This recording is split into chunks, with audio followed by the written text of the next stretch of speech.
Kryeministri Edi Rama prezantoi sot platformën e re për vendet e lira të punës në sektorin publik, duke e cilësuar si një hap drejt transparencës dhe informimit të përditësuar për të gjithë kandidatët. Sipas Ramës, kjo nismë hedh poshtë paragjykimet ndaj administratës dhe krijon bashkëpunim mes individit dhe shtetit. Ai është kundër përgjigjur opozitës duke mohuar pretendimet për bllokim të negociatave me Bashkimin Evropian dhe për rritje të korrupsionit. Rama theksoi se prilli është muaji i diskutimeve intensive mbi integrimin dhe pas tij pritet vendimarrja e Bashkimit Evropian. E teksa foli për sfidat e qeverisjes, Rama garantoi se pensionet do të rriten çdo vit duke parashikuar një pesëfishim deri në vitin 2030, ndërsa administrata shtetërore është larguar nga kthetrat e politikës dhe funksionon me standarde europiane sipas tij. Ndërkohë, përpara këtij takimi, grupi parlamentar i Partisë Socialiste u mblodh në Kuvend, ku mori pjesë edhe kryeministri Rama. Diskutimet u fokusuan tek puna në terren me qytetarët dhe angazhimi i deputetëve për të dëgjuar problemet dhe shqetësimet e komuniteteve në çdo deg të partisë. Rama kërkoi që deputetët të jenë aktiv në zonat e tyre elektorale, duke qëndruar pranë bazës dhe duke raportuar nga afër nevojat e qytetarëve. Ai njoftoi gjithashtu se vetë do të zhvillojë takime në qytete të tjera të vendit, pjesë e turit të llogaridhënies punët e Shqipërisë për të siguruar komunikim të drejtë për drejtë mes qeverisë dhe komuniteteve.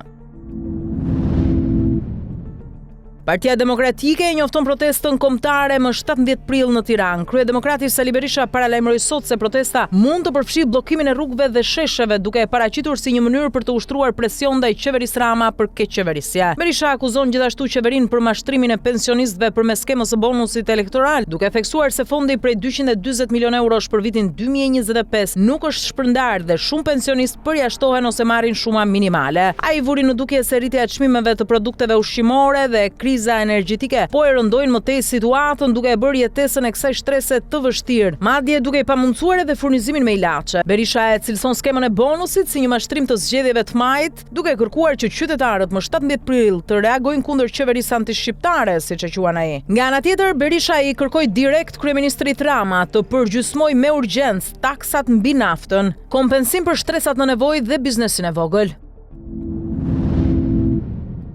Ditën e sotme u mblodh Këshilli i Mandateve, ku sërish u regjistruan përplasje mes mazhorancës dhe opozitës. Edhe sot sebepi ishte Belinda Balluku. Pas mbledhjes për mediat, kreu i grupit parlamentar Demokrat Gazmend Bardhi akuzoi mazhorancën se po pengon funksionimin normal të kuvendit dhe procesin e integrimit në Bashkimin Evropian. Sipas tij, kërkesat e opozitës për mekanizma kontrolli janë refuzuar në mënyrë të përsëritur. Bardhi theksoi se janë rrëzuar disa iniciativa për fshirë mocionet me debat dhe kërkesat për ngritjen e komisioneve hetimore, duke cilësuar këtë si kufizim të mbikëqyrjes ndaj ekzekutivisë. Ai shtoi se kuvendi është bërë jo funksional dhe se përgjegjësinë kryesore e mban mazhoranca, me autor kryesor kryeministrin Rama. Në deklaratën e tij, Bardhi ngriti shqetësime edhe për menaxhimin e fondeve publike, duke përmendur probleme me infrastrukturën dhe duke kërkuar më shumë transparencë dhe llogaridhënie për përdorimin e parave publike. Ndërkohë, më herët në mbledhjen e konferencës së kryetarëve, opozita dhe mazhoranca u përplasën për ndryshimet në rregulloren e kuvendit, të propozuara nga Partia Socialiste. Demokratët kërkuan që parlamenti të presë zbardhjen e vendimit të plotë të gjykatës kushtetuese, e cila më parë rrëzoi ndryshimet e një anshme, duke theksuar se pak të dokument nuk ka bazë për procedime të reja. Gazmend Bardhi u drejtua kryetarit të kuvendit Niko Peleshi, duke akuzuar për shkeljet kushtetutës dhe duke theksuar se parlamenti nuk mund të veprojë sipas tekës së vet. Ai theksoi se vendimi i gjykatës kushtetuese i dhënë 8-0 konfirmon shkeljen dhe ndryshimet e rregullores nuk janë urgjente pas bardhjen e këtij vendimi.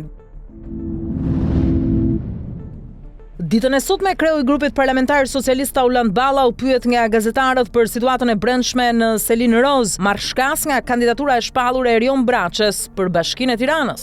Balla deklaroi se është ende herët për të folur për emra konkret që mund të kandidojnë për Bashkinë e kryeqytetit. I pyetur për ambicien e Braçës, Balla theksoi se në Partinë Socialiste çdo antar ka të drejtë të shpreh dëshirën e tij, por vendimet do të merren më vonë pasi partia ndodhet në një proces të gjerë analize. Do të kemi kohë deri në zgjedhje për të diskutuar kandidatët, u shpreh ai, duke lënë të kuptohet se gara për Tiranën mbetet ende e hapur. Ndërkohë, lidhur me mungesën e Elisa Spiropalit gjatë votimit për imunitetin e Belinda Ballukut, Balla tha se ende nuk ka një vendim dhe se do të njoftojë sapo të ketë një qendrim zyrtar. Deputetja e Partisë Demokratike Ina Zhupa denoncoi sot se ndryshimet e propozuara në ligjin për portet turistike lejojnë investitorët strategjik të përjashtohen nga procedurat konkurruese, duke krijuar trajtim të diferencuar dhe duke kufizuar pjesëmarrjen e operatorëve të tjerë ekonomik. Ajo theksoi se procedura konkurruese garanton mbrojtjen e interesit publik dhe përdorimin e drejtë të pronës shtetërore. Zhupa argumenton se portet, edhe kur janë turistike, mbeten infrastrukturë me rëndësi kombëtare, të lidhura me sigurinë, zhvillimin ekonomik dhe administrimin e hapësirës bregdetare. Projektligji i propozuar sipas saj cënon barazim para ligjit, favorizon subjektet private dhe zhvendos vendimarrjen nga gara e hapur tek marrëveshjet direkte me qeverinë. Deputetja paralajmëroi se PD do ta çojë çështjen në gjykatën kushtetuese, do të informojë Bashkimin Evropian dhe do të ndjek projekt ligjin për të garantuar transparencë, konkurrencë dhe mbrojtje të interesit publik. Apeli i posaçëm refuzoi sot kërkesën e deputetes socialiste Belinda Balluku për heqjen e masës pezullim nga detyra pavarësisht pretendimit të mbrojtjes se masa ka humbur efektin pasi ajo nuk ushtron më funksione qeveritare. E njëjta kërkesë u rrëzua edhe më herët nga gjykata e posaçme me vendim të gjyqtarit Erion Çela. Masa e pezullimit u vendos më 19 nëntor të vitit të kaluar kur Balluku mbante postin e zëvendës kryeministres dhe ministres së infrastrukturës e energjetikës. Ajo përballet me akuza për shkelje të barazisë në tender, përfshirë ndërtimin e tunelit të Llogaras, 7 lote të Unazës së Madhe, si edhe dyshime për 3 procedura të tjera tenderuese.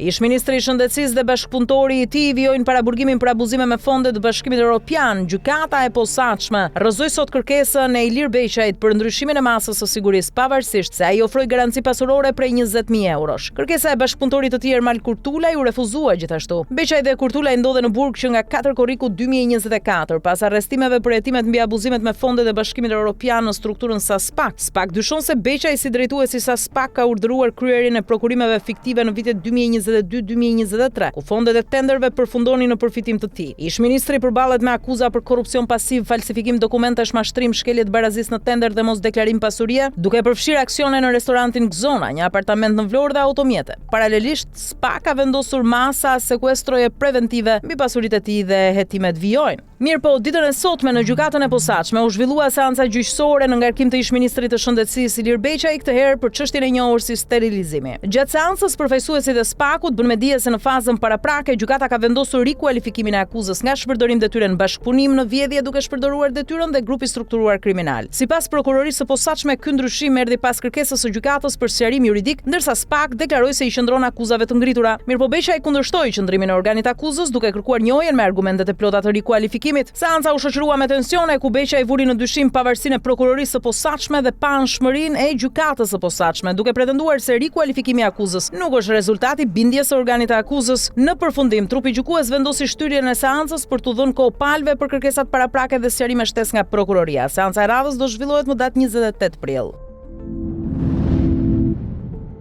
Ish-ministri i Mbrojtjes Fatmir Mediu reagoi sot lidhur me procesin gjyqësor në kuadër të dosjes Gërdeci, duke theksuar se urdhri i tij nuk ishte të bënte me demontimin e armatimeve. Sipas Mediut, ai ka dhënë vetëm një urdhër për kalimin e municioneve nga forcat e armatosura drejt kompanisë përkatëse, ndërsa procedurat e mëtejshme ishin të përcaktuara nga kontrata mes palëve. Ai theksoi se nëse kompania do të kishte respektuar kushtet e kontratës, tragjedia mund të ishte parandaluar. Urdhrat e ministrit kishin karakter individual administrativ dhe nuk janë ligj apo VKM. Nuk ka boshllëk ligjor për trajtimin e municioneve në Këtë e konfirmuan edhe ekspertët. Akti im nuk ishte urdhër demontimi, por vetëm kalimi municioneve të Mekos. Procedurat e mëtejshme parashikoheshin nga kontrata dhe nëse do të ishin zbatuar, nuk do të kishte pasur shpërthim, u shpreh Mediu.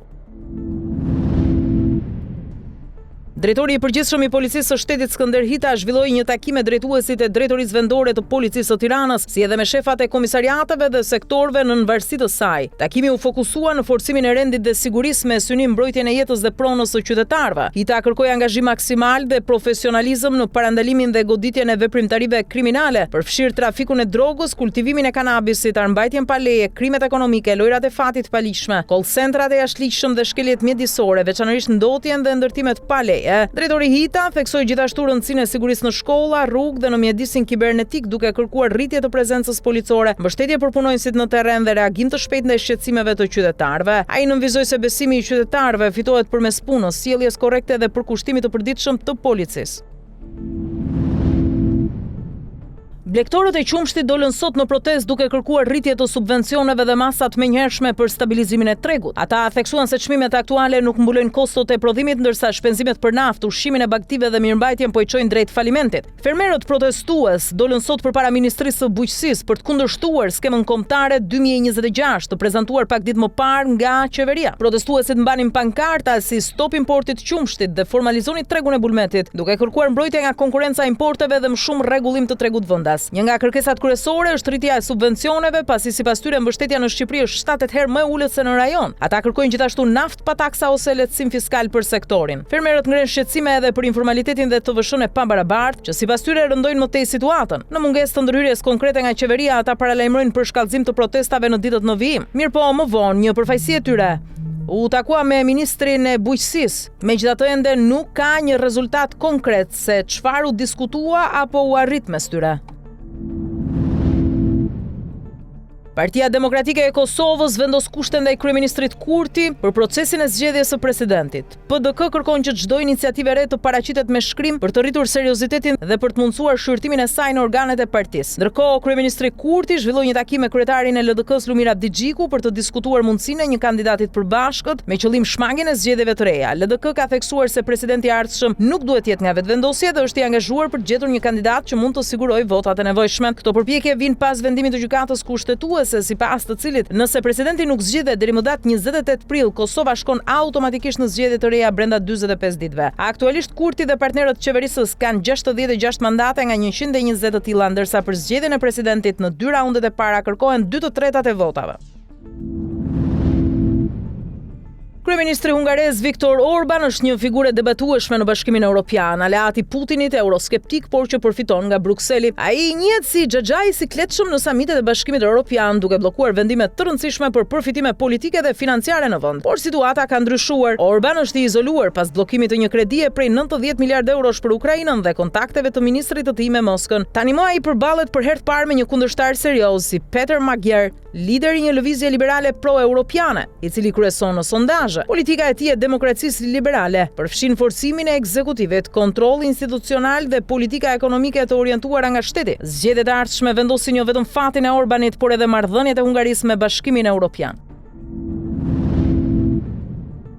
Një incident me armëzjarri ka ndodhur pranë konsullatës së Izraelit në lagjen Beshiktash të Stambollit, duke tronditur këtë të fundit. Sipas raportimeve të mediave turke, 3 persona kanë mbetur të vrarë dhe 2 efektiv policie janë plagosur, edhe pse autoritetet turke ende nuk kanë dhënë konfirmim zyrtar. Mediat lokale raportojnë se në vendngjarje dëgjoheshin të shtëna me armë, ndërsa njësitë policore dhe ekipet speciale rrethuan perimetrin dhe kufizuan lëvizje në zonë. Konsullata, që ka qenë mbyllur për 2 vite, aktualisht nuk ka personel. Pamjet e para tregojnë policë të armatosur që patrullojnë dhe një person të mbuluar me gjak. Ministri turk i drejtësisë Sakin Gürlek njoftoi se 3 hetues janë caktuar për të hetuar ngjarjen, duke saksuar se kjo e fundit ndodhi jashtë konsullatës, por pa vënë koment mbi motivin e këtij sulmi që për shumë kënd po cilësohet çdo orë më shumë si terrorist.